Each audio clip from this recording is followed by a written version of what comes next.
Welcome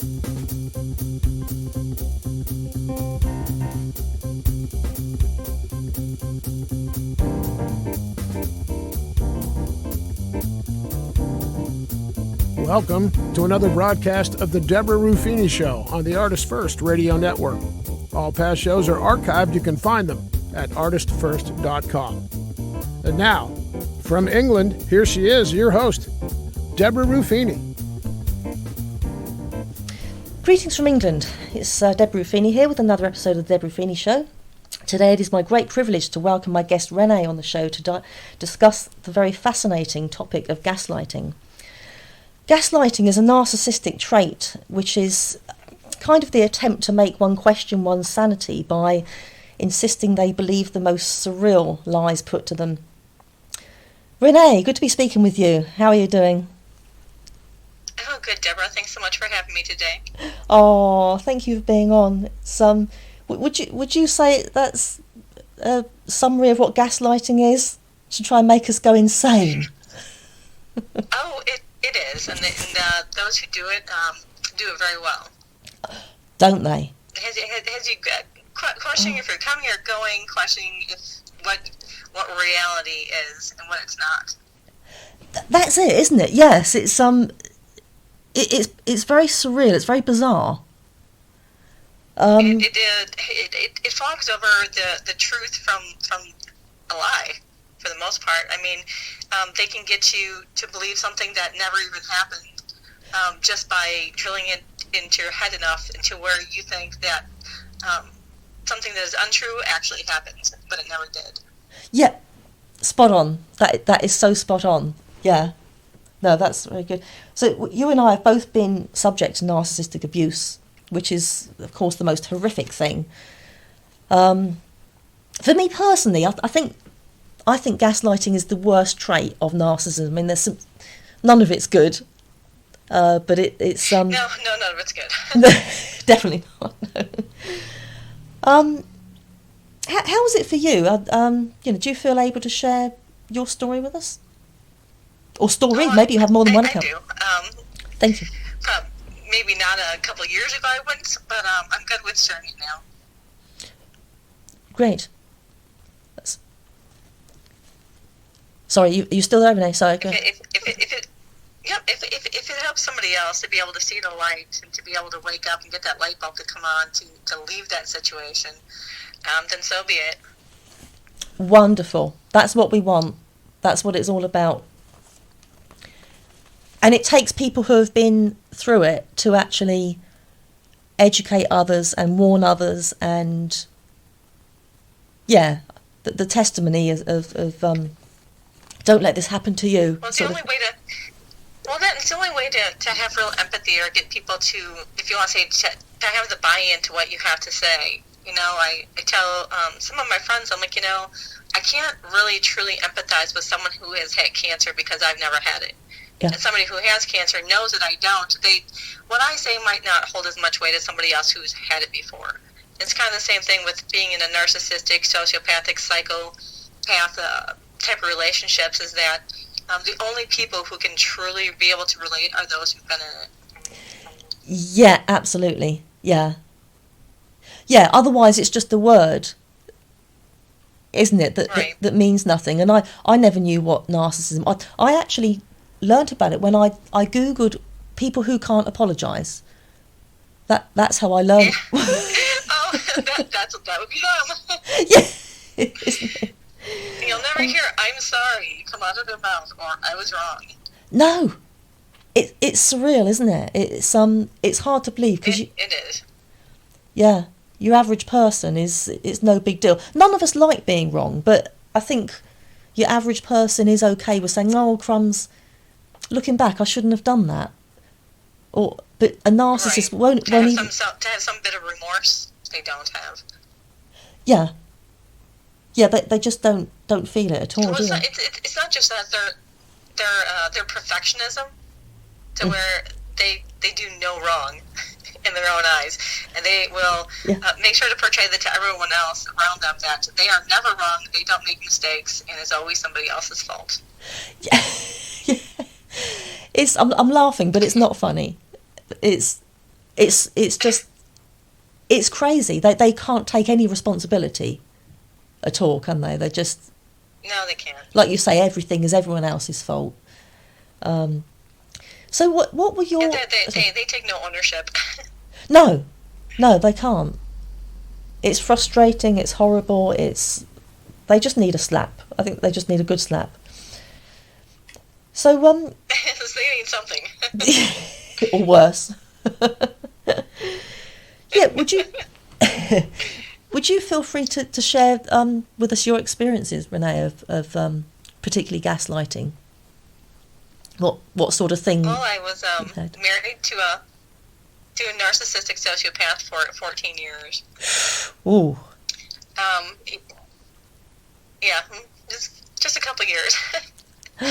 Well, narcissists, they like to keep you trapped to some degree, whether it's being pregnant or finances or, with telling you that you can't have a job or at church or something like that, to be able to trap you so you don't leave your current situation.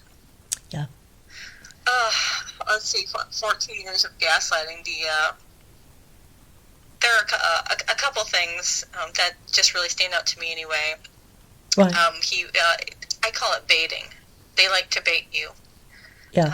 They like to, as people say, poke the bear. Yeah. And I was, we were, he was a preacher, and there was this certain preacher that I like to listen to, kind of lighthearted and things like that.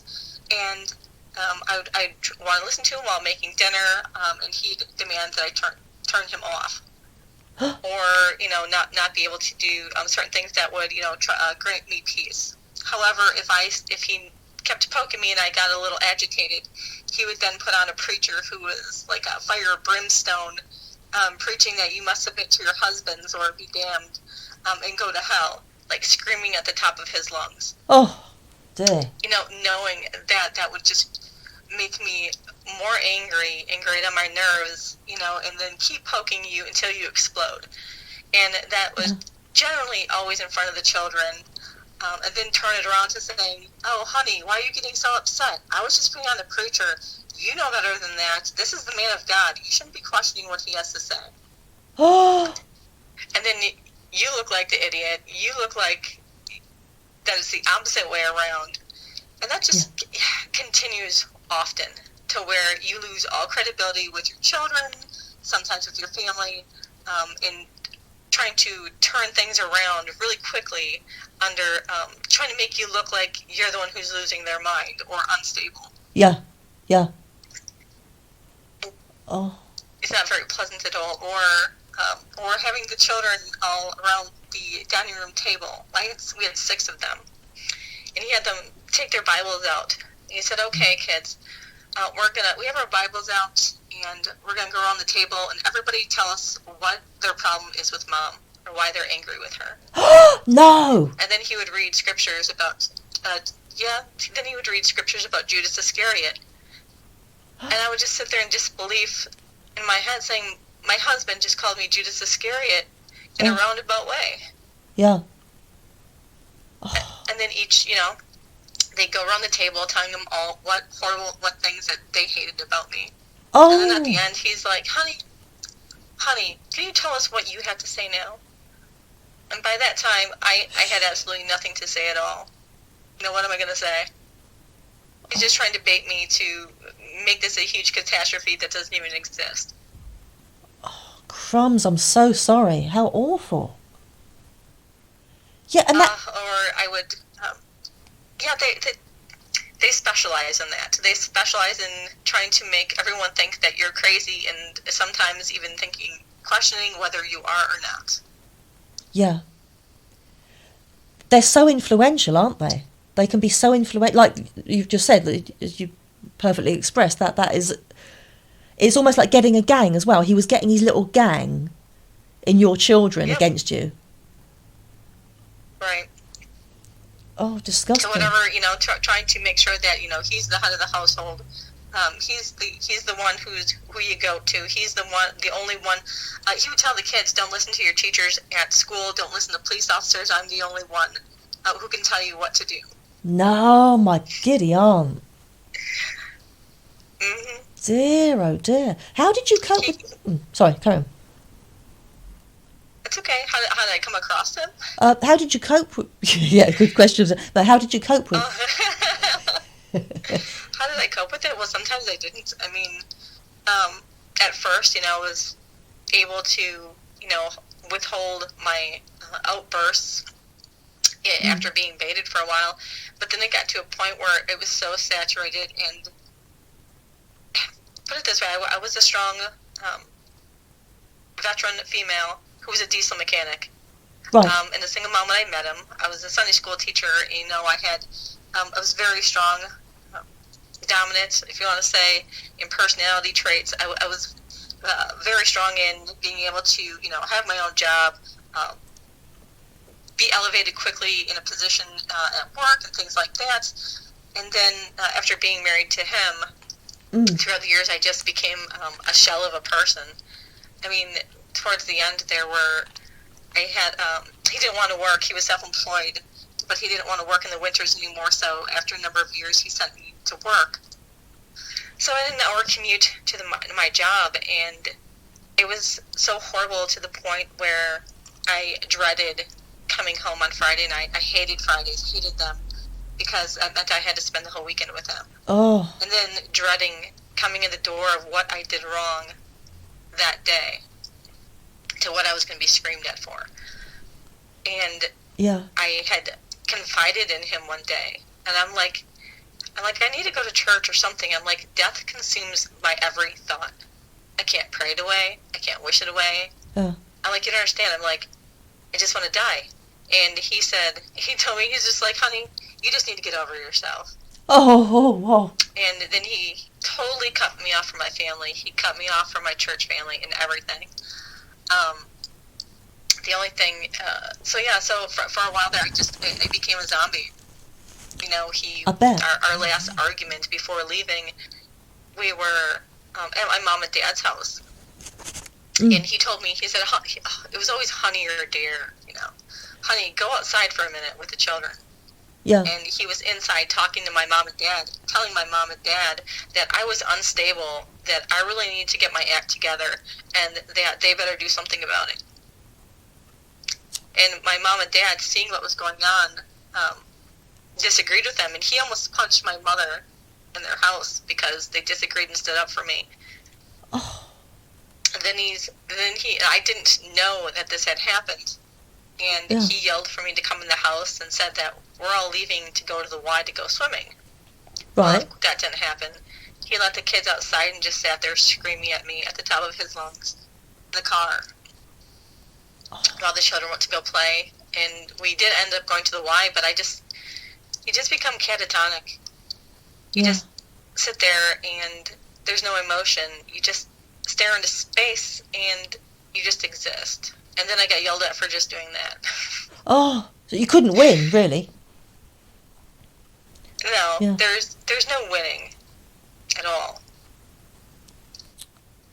Do you think they... And it just so happened to be that... I'm sorry. No, you carry on, sorry. Yeah. I'm going to say, the only way out of that type of relationship is to have a light bulb come on. Yeah. Otherwise, there's... Funny enough, even with all that, I would still defend him. Yeah. Still try to be that biblical, obedient wife. Yeah. Even with all that insanity going around. Yeah, and I think quite often it's interesting. We've had a few.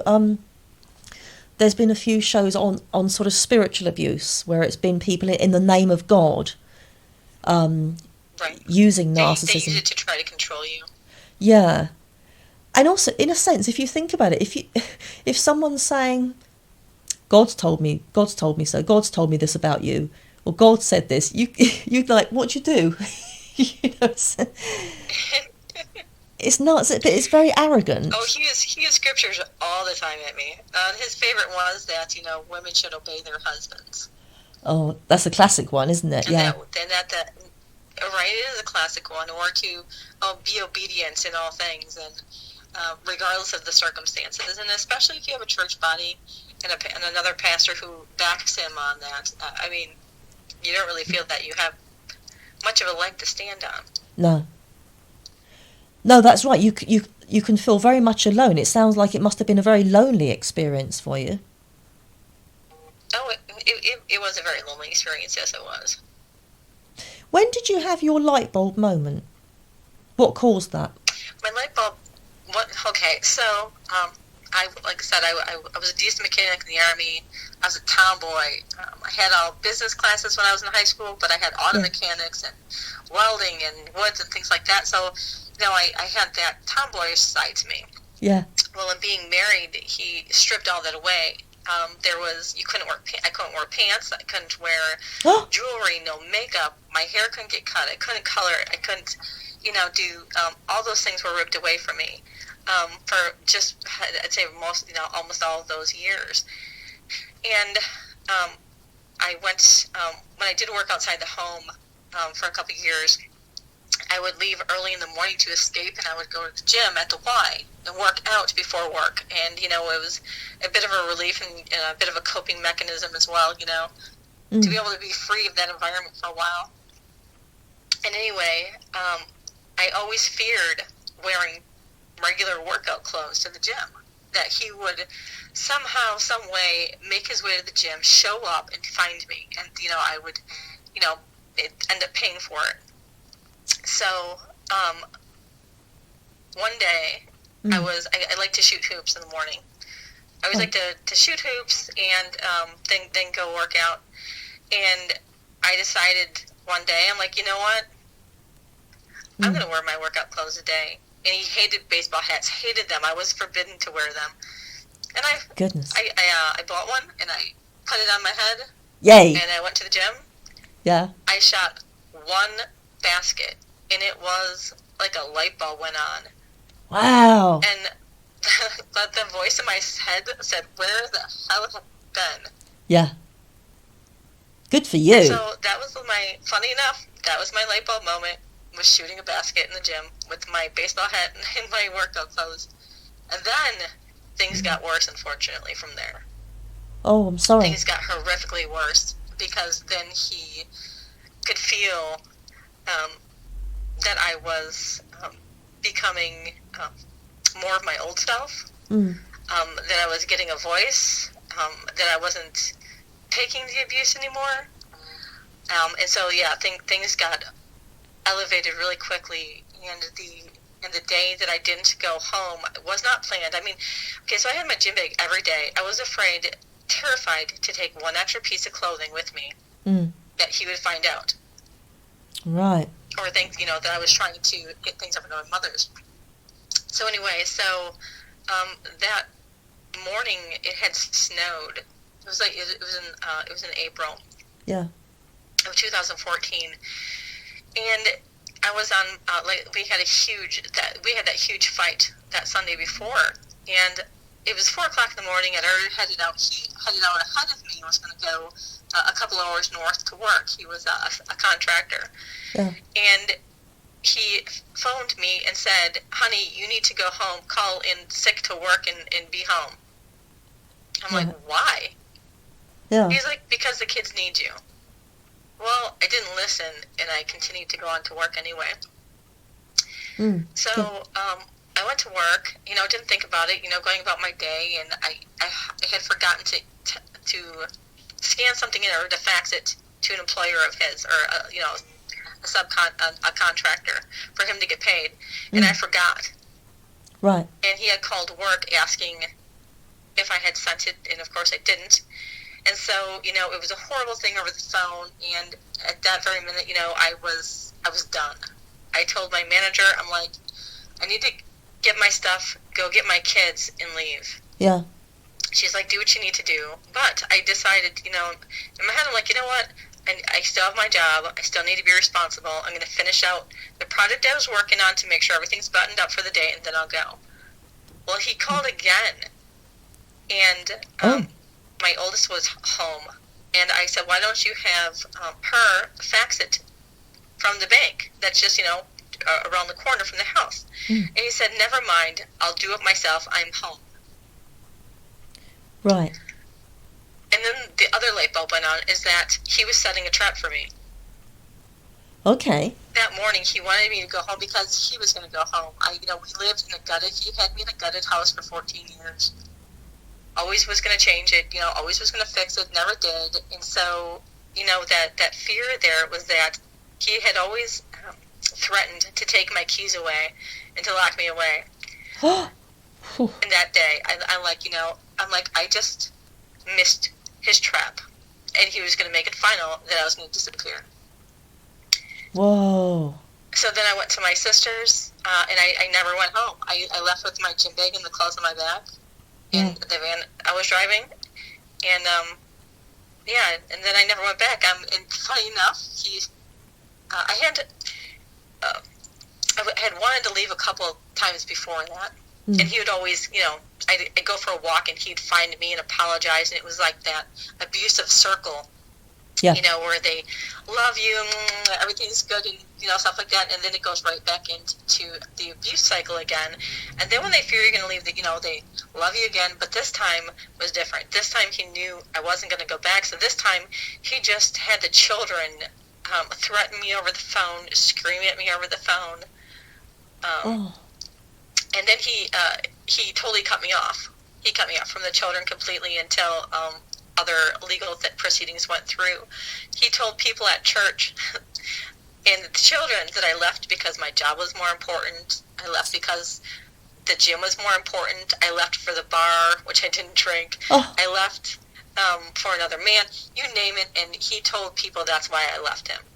And then he would tell other people at church, I tried to call her so many times. I tried to call her parents and give this whole big sob story and all these lies that never happened. Horrible.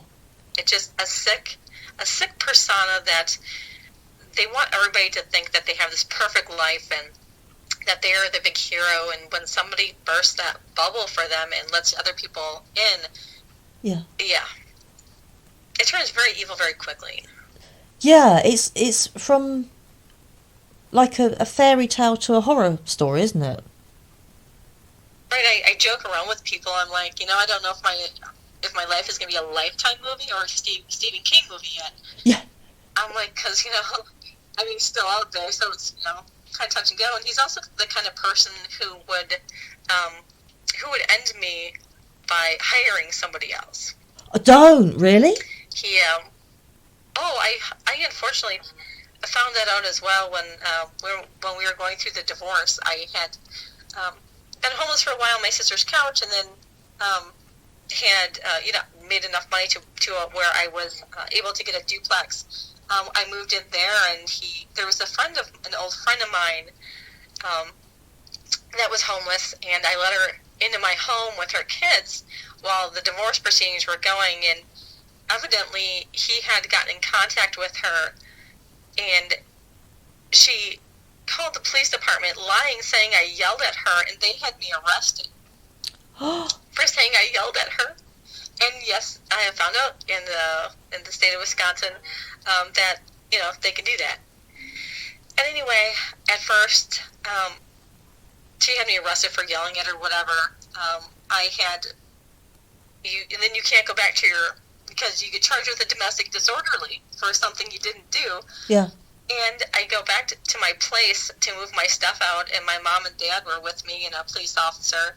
So just to make sure, she wasn't there, and, so my mom and dad are like, please calm yourself down before you walk in here and just remember that you're leaving. Yeah. So I took a deep breath and I walked in, and she had completely trashed my place. Completely trashed it to where the landlord had to repaint and get a new dishwasher. There was clothes. I mean, she had ransacked my room. Oh my goodness. I had ordered a case study, and my sister says to me, "Are you sure Roger didn't have anything to do with that?" Yeah. And I'm like, "No." I'm like, "That's insane. There's no way." And during the case study, the social worker, I had told him the story, and he says to me one day, I have the list of the for court for the witnesses, and she was one of them. She was his witness.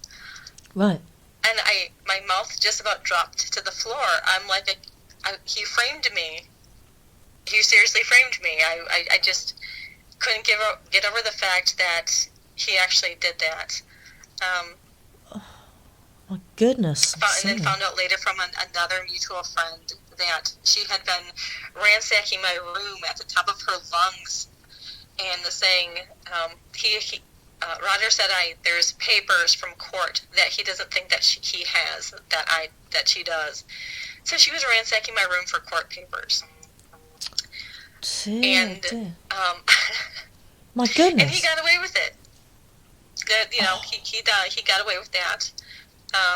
There was a number of other times where he would order me to come. He's also the kind of person that they will make accidents happen to try to end you. Like, there's a snowstorm and it's a blinding blizzard. My parents live 15 minutes the other way, and I'm ordered to come home. To drive an hour. And I can't tell you a number of times where I have no idea how I survived or got home because I couldn't see behind me or in front of me. I just had to keep driving. Sure. So, they're pretty crafty like that as well, to be able to, try to stage your death, have you falsely arrested, to be able to, and then because he had me falsely arrested, I could then not have a concealed carry. I couldn't protect myself. I ended up not being able to take the children to any of their field trips for a year.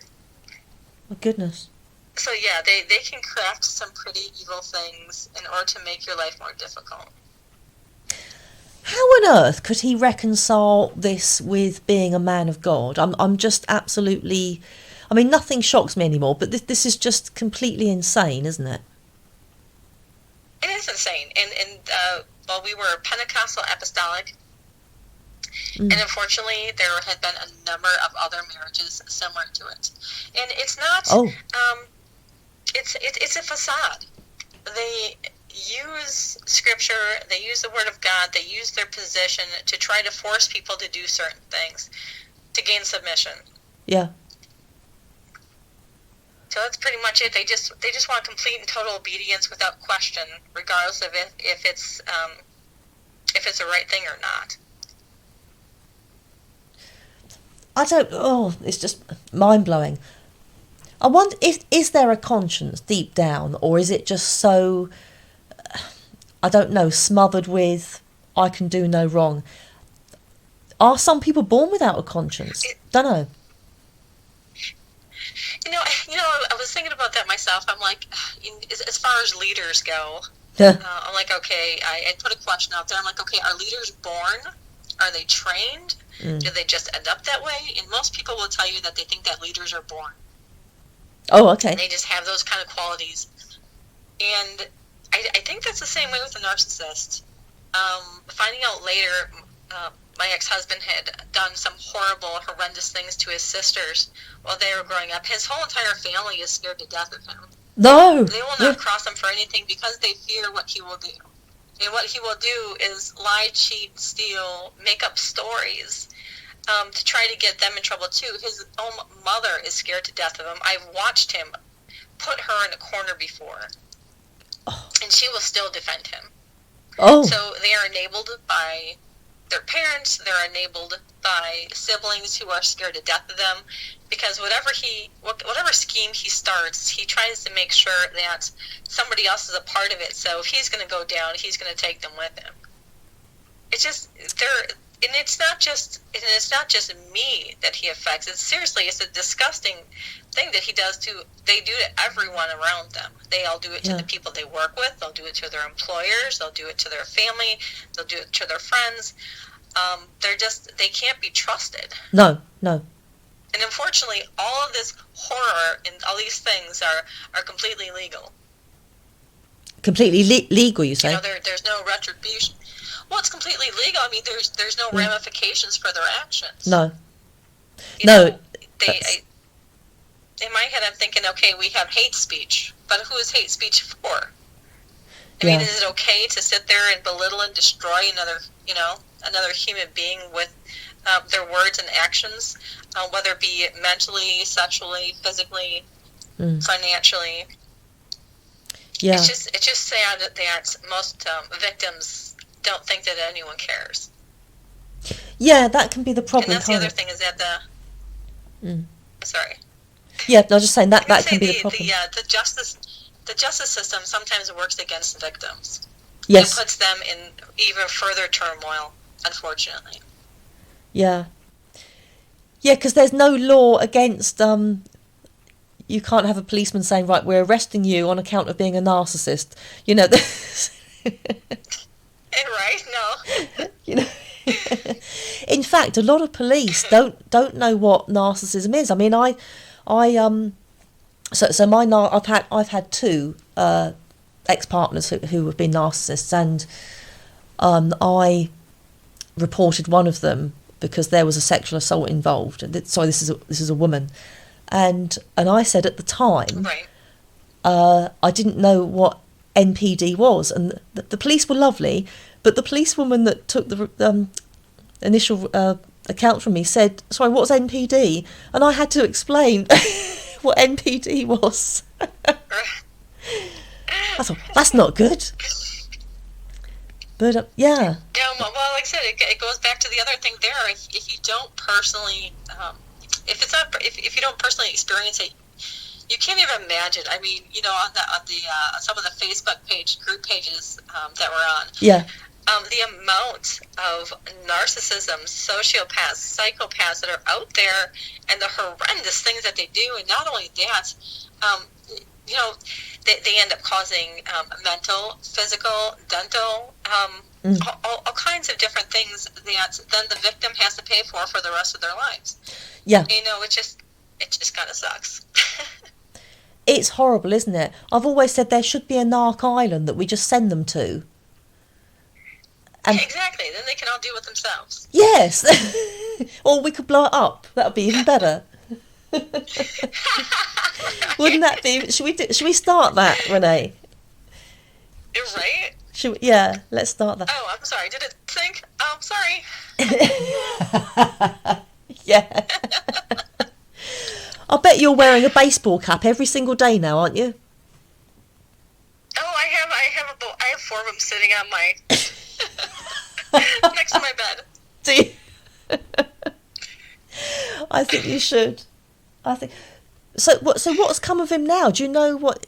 Has he got other victims? Like, was it New Supply? Has he got another person that is? Oh, you go. Okay, so in my case here, so we have 6 children. Okay. The oldest is not his by birth, but known him as a dad since before she was 2 years old. Mm. And so, you know, obviously he raised her. And when I left, he had been grooming the 2 oldest really hard when I started back to work. And so he had already had years of grooming them every single moment. You know, if I wanted to take my oldest out somewhere, no, it couldn't be because he had somewhere else for her to go. Mm-hmm. And so, you know, for at least a number of years, you know, I had pretty much lost all communication for the most part with my 2 oldest because he had made sure to make that happen. So when I split, the 2 oldest, unfortunately, had a lot of his qualities.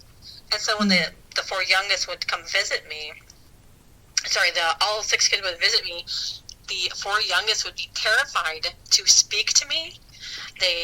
I would have them every other weekend while the divorce was going around, and they wouldn't eat, they wouldn't drink. For the most part, they wouldn't speak. You know, complete disobedience.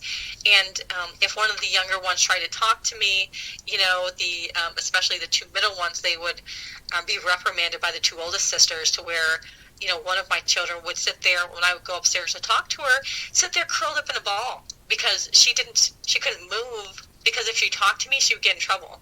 Oh, no. And they caused such trauma to the 4 youngest ones is that when I had a case study done, in a case study, a very high up social worker goes in and They talk to the parents. They talk to social workers, counselors, teachers, other family members, friends, co-workers. They do a complete study, and he had about a 2-inch file. And the caseworker said, we were trying to figure out what to do with the 2 oldest because they were such a pull there. And, unfortunately, you say you have to do what's best for the good of the group, and they split the children. The 2 oldest were with him, and the 4 youngest were with me. Yeah. And unfortunately, my oldest, not being his biologically, unfortunately, is his new supply at 22. Yeah. So I know he lives there. He had that house that was in shambles is still in shambles. The children see him on supervised visitations the first Saturday of the month, and I get my second oldest the second Saturday, but not supervised. And because with the lawyers and the guardians ad litem, who sometimes end up being the narcissists on the narcissist side, because they don't want to make it look like you're going against a dad, but you're not. I mean, I wish that I had somebody cordial I could talk to, because they don't co-parent either. Yeah. They totally cut you out. I mean, he's racked up thousands of dollars of medical bills with the other children that I didn't know about, that I had ended up having to pay for later because I went to collections. But I didn't know about it. But I'm still the parent, so I still get stuck with it. Oh, crikey. So, yeah, he does great things like that. My oldest is going to be 22 in February. My second oldest will be graduating this year. And so those are the 2 that are with him. And then the 4 youngest here. Unfortunately, he's done great damage, especially where the children are concerned too. But on the other hand, we talk about the legal side of the house. Sometimes social workers, they don't care. No. They don't care. My children had written numerous letters to social workers, to the guardian ad litem, in pleading their case for safety, and they were brushed off. Damn, that's not good. Then they end up in years of counseling. My oldest one at home, she was cutting for a while. She had planned for suicide. We want to talk about mental health and helping in society, but when you have a justice system who doesn't fight for what's right, especially in those areas, I mean, what do you do? I mean, I could barely keep my own sanity, let alone having a teenager, a young teen, like 13 years old, trying to navigate all this in her head. Yeah, sure. They don't think of all the... So yes. Sorry. I'm sorry. Sorry, I think there's a little bit of a backlog. That's the only reason. There's a little delay. That's all it is. They don't sort of care about the whole domino effect. I mean, it's just massive, isn't it? It's on a massive scale, the damage they cause. Oh, it is on a massive scale, especially when you think about not just their spouses that they affect, the spouses, their children, everyone around them. Yeah. And then, like I said, my 2 oldest having the same personality traits to some degree, they will bold-faced lie for him. Oh. They've lied to the police department for him. I mean, it's just crazy, the amount of power that they have over people. Yeah. And then the damage that does have the domino effect. It's absolutely disgusting. What happens if... It is complete insanity. Yeah. What would happen if someone took him down a peg or 2 and spoke to him the way he speaks to others? Fingers in the ears, la la la la la. Yeah. No. He doesn't. The thing with the narcissists, especially those with sociopathic and psychopathic tendencies, they're talking to people. They will be in complete denial. I mean, he was court ordered to go through abuse counseling through the domestic violence center here. All right. To on the abuse side, and all he had to do was complete 24 things of it. And of course, he doesn't see that he needs help, so he just went to a couple of them and just quit. That's the problem, isn't it? If you don't see that you need help, you're not going to go. Yeah. Right. If you don't think that you need help, you're just not going to do it. Even if it's court order, they still won't do it. Unbelievable. It's completely unbelievable, isn't it? And it is. I don't think that there's any help for them. I don't think there's any hope for them. I don't think there's any way that you can counsel them out of it. I have no idea what goes on in their brain. If it's like a brain dysfunction, if it's a spiritual thing. Yeah. Well, I don't know how you help someone like that. I mean, it's just sad. I've heard that apparently a lot of counsellors won't take narcissists on because they will end up trying to manipulate the counsellor, the therapist. And oh yeah. Well, not only that. Well, they just outright refuse to listen. Yeah. And the counselors usually are actually pretty inept at catching it right away. Yes. Yeah. Yeah, it's hard. Yeah, I've tried to sort of steer mine to get some but it's to get some help. But sorry, I'm just interrupting my own thoughts because there's so much to it, isn't there? But there is. Things like, I don't know whether you've ever had, Renee, the habitually lying, but the ridiculousness of the lies. I mean, some of the things. One of the things that came out of the mouth of mine was, I have HIV tests every week, plural, and every week. And at that point, I said to her, "Do you just not listen to what you say?" I mean, that was just barking mad. Oh, I know. Oh, okay. So this is after the divorce, and my ex had a number of sisters, and one of the sisters I was close with, who was lived out of state, and this had been after we had separated, and she called me a couple days after Thanksgiving, and she was yelling at me over the phone. Right. And I said, what? Wait, I'm like, calm down. I was just like, what is going on? Yeah. And she's just like, well, so, Roger just told me that you were sleeping with women and forcing them to have sex with you by knife point. Sorry. And I'm like, did you? Okay, I said, repeat that. Yeah. I'm like, first of all, consider the source. I said, second of all, do you really think?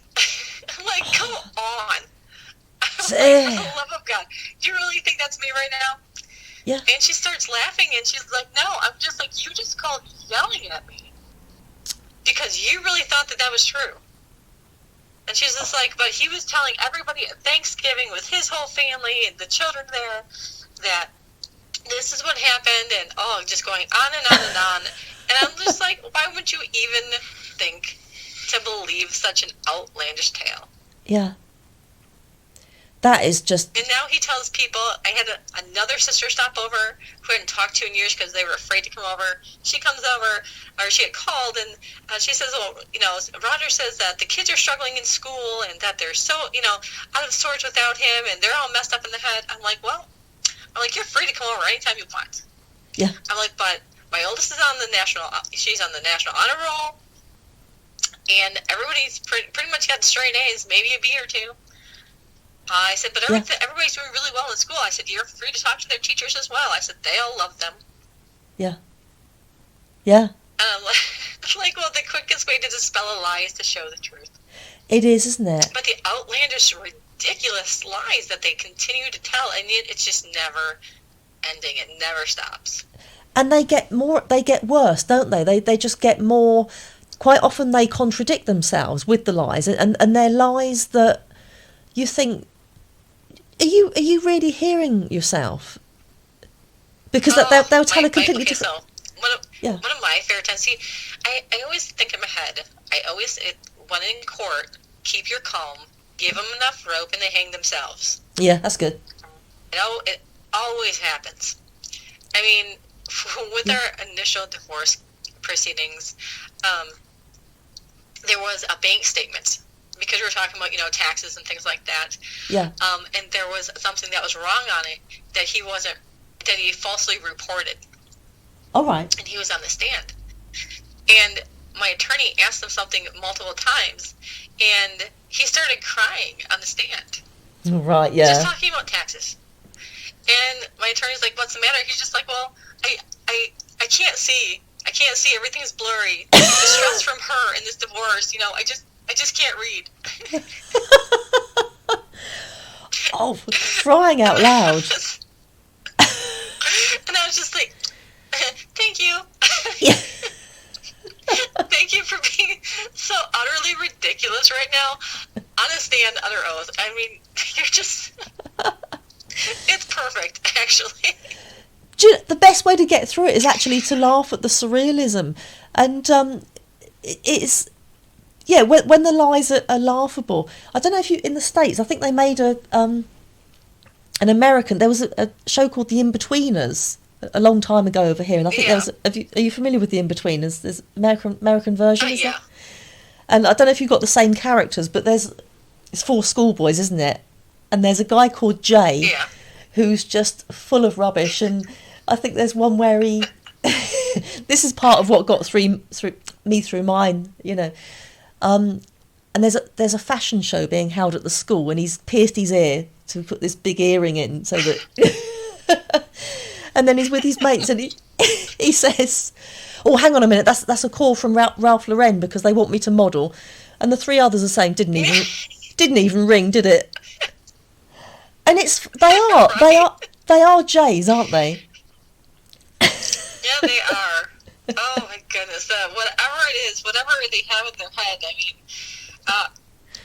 they must just imagine that they have this, you know, this certain persona. They will go to extreme lengths to be able to get other people to believe it. Yeah. Yeah. Mine used to have, she did very strange things. She would have different lies for different people, but she also had imaginary friends, and she would create a whole story, really convincing story that these people existed. And you think, you've got to have a really good memory to do that. You must. I mean, so a lot of times they can hardly keep their own lives very straight. No. I mean, it could be something simple, like, you know, hey, I just bought this new truck, and his brother is coming over to look at it, and his brother asks him how much he pays for it, and he'll both-face lie to him. He'll tell, you know, the kids and everybody, hey, he's like, I'm not telling them how much I really paid for it. So, you know, it's just, they lie at everything. It's just pitiful. It's ridiculous. I think most people lie because they need to. I mean, like, you take sort of like children's art, and, you know, the child has drawn a stick man with... 11 fingers and 11 toes, and you say, oh, that really looks like mummy, and you think it doesn't, it's rubbish really, but you know. Right. So we lie sort of saying, oh, that's really good, but narcissists lie because they just lie at any opportunity, don't they? Every and any opportunity. Most of the time it's just to either gain prestige or to gain a position or to make themselves look better, which most of the time is to make themselves look better. Yeah. But the outlandish lies they tell is just like, wow, that's really crafted. Yeah. But do you think they ever feel embarrassed when they tell something so utterly ridiculous that not even a kid would believe? There seems to be no element of... I don't think so. I think that I think that they have such a this amount of pride that nothing really embarrasses them. Well, the only thing that embarrasses them or makes them look bad is when they're brought to the light. Yeah. Then they get angry and combative. That's when they become unstable and unpredictable. You know, my narcissist was okay when he was predictable, when I could predict how the cycle was going to go and, you know, how things were going to go and how he would react to certain things and what he was going to do and how things were going to play out. I mean, even if it was going to be bad, I knew how it was going to play out. When all of a sudden they come to the light, then they become unpredictable. They became very hostile. That's where there was a couple nights I would sleep obviously with my doors locked, my bedroom door locked, my bedroom barricaded, and sleeping with Mace next to my bedside if I slept at all. Because in my head, you know, you put all the scenarios in your head. You know, I knew from my other brother-in-law that he had found out where I was living and driven by a number of times. And the fact that, you know, he had already framed me, had tried to kill me, you know, by accident a couple times. You know, you live in a heightened state of fear for a while because of the fact that they become so unpredictable. You don't know if they're going to lose it or not. Yeah. Because them being found out just brings their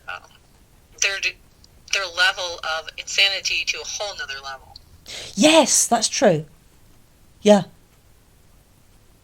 I can identify with they that. come very, they can, that's when they can also become, turn to the physical side of the abuse.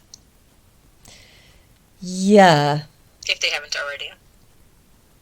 Yeah, that's true, isn't it? It's Do you think they get to the degree where they believe their lies? I believe that they do. I believe that they sincerely tell their lies so often that it becomes their truth. Right. That's the other thing, is that because they tell it so long, it becomes their truth, and then it's unshakable. Yeah. Because they will then fight to the death because they really think it's truth, even though it's a bold-faced lie. That's interesting. I wonder how that would work in a lie detector test, because if you absolutely believe your lies are true, they'd probably pass. Right. I'm sure that they would. Yeah. That's scary. Yeah, it is pretty scary. And I don't know. I know that there's a lot of work being done, studying the brain, neurologically and all the different areas of how it functions. I don't know if there's, studies right now that, show the different parts of the brain, but the difference between a narcissist and someone else, and given certain situations, how it reacts. Yeah. I don't know. I don't know if it's a chemical imbalance. I don't know if it's something medically. I don't know if it's something spiritually. All I know is that it's horrible. They're monsters. Yeah. I've wondered if it's something I mean, I was raised as a Christian. My dad's a retired minister, but I've often wondered if it's demonic. Right. I don't know. That may be silly, but I wouldn't doubt it. No. Because it's like something's taken them over, isn't it? It's an inhuman thing. It's we get people that are nasty and people, but I think most people feel remorse for things that they've done to other people, but they just can't feel any. They have no emotions whatsoever, do they, of any wrong they've done, and that's very inhuman. No, not any real ones. He had a sister as well, who had. He ended up having control over his sister. She had tried to commit suicide a couple times. Oh, no. And she stayed with us. I got her off all her meds and stuff like that. I watched her detox and everything, and I got her on a healthy plan, got her healthy foods and stuff like that.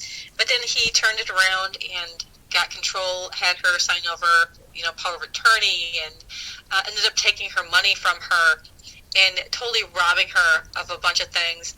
And I had lost contact with her during the divorce, and unfortunately, I was notified by one of his other family members that she committed suicide and was successful on the day our divorce was final. No, oh my goodness. And the sad thing is that I was really close with her, and the kids were. Yeah. I was supposed to get the kids that day, and because finding out, I said, I told my attorney, I said, you know what? I'm like, his sister just passed away. I said, let him go to the funeral with the kids on Saturday. I'll pick, he can drop them off after that, just so they have that time. Yeah. Well, it turns out to be that he never took them and he never went.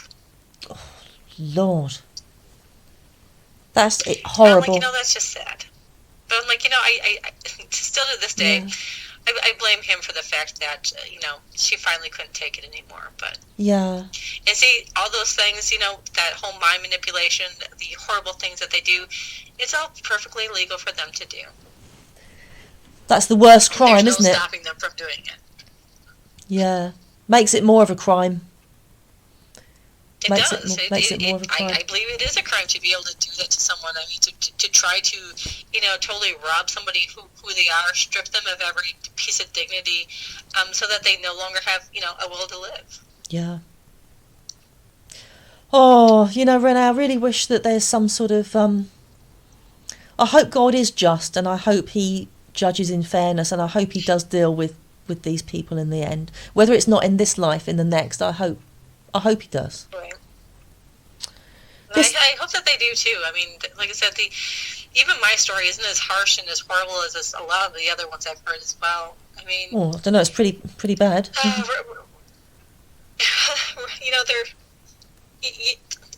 only thing that I know that we can do is to help strengthen each other. That's why I'm as active as I am in the different groups that I'm at. Yeah. That's why I offer my phone number generally. I've offered my home for friends to stay at if necessary because of the certain situations. It's the fact that unfortunately we can't rely on the law. We can't We can't rely on that justice we can't believe, or what do you want to say, take into consideration that justice is going to be fair or not. Yeah. And unfortunately, a lot of times, for a lot of victims, it is not fair. No. And it ends up to be, they end up to be putting even more trauma to the victims that's already there. I mean, we had a guardian ad litem. There's different court commissioners and things like that who unfortunately add fuel to the fire and will back the narcissist based upon their lies and their, their untruths and things like that. So there's counseling out there. I've been in counseling sessions with the abuse shelter and things like that I was staying with. And I know we can talk about it. I don't know that necessarily for me it helps me necessarally as much as my healthy coping mechanisms. We a number of us have gone to the negative vices like drinking or drugs or sex and things like that in order to heal ourselves. But for me, in my experiences, getting into the healthy coping mechanisms like working out, going for a walk, listening to music, making sure to have that me time to where you're making sure that you're set mentally and physically to be able to carry on for you and for your children too if you have them. Yeah. Like I said, there's nobody else on the justice side who's going to provide those things for you. You just have to be able to share your story with others, help people find healthy coping mechanisms, help go with them to try these different things for whatever works with them. Because like I said, there's no one else who's going to do it really. Is another victim helping another one. Because we know exactly where that mindset is. We know what helps us. We know, like with, they call it, the complex PTSD is what it is. Yeah. And the complex PTSD, is from years of concentrated abuse.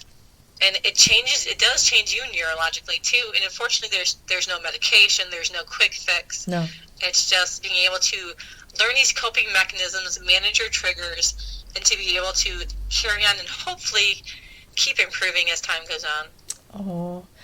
Oh, Renee, thank you so much. Thank you so much for sharing. This hour has gone so fast. I really thank you for offering your help and sharing that. That's brilliant. Like you said, that's what it's all about, isn't it? Outreach, really, for other victims. Right. It is. Thank you so much. I really appreciate that. Well, and thank you for having me. Appreciate it. That's okay. I'm so sorry. I really do hope that 2020 brings lovely things your way, just as you deserve. And to the listeners also. Oh, thanks. I hope the same for you. Oh, thank you. Yeah, brand new start. It's good. To the listeners at home, a very happy 2020 to you. And until next time, much love and God bless.